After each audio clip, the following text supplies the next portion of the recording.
Hi, Dr. Dan Miller, Historical Solutions on the 250 River with Dr. Dan. We are putting up the story here today, and we've got a word. The word is consensus, and golly, there's a lot about consensus in today's entry that can just take us in 1,000 different directions. A few quick points.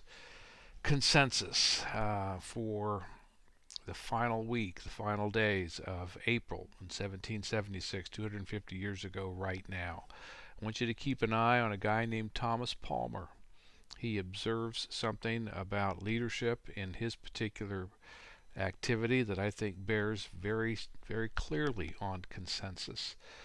I want you to keep an eye also on two generals who are coming to a consensus internally, independently of each other, that will have an enormous impact on the consensus that the Continental Congress is trying to reach regarding what to do next about separation and independence.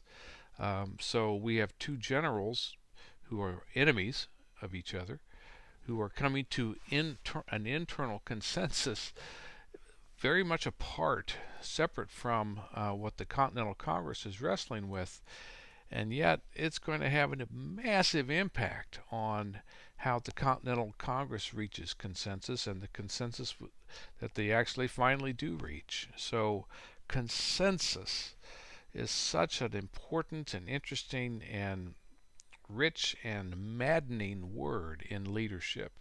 And the thing I'll end with here is toward the end of my story today.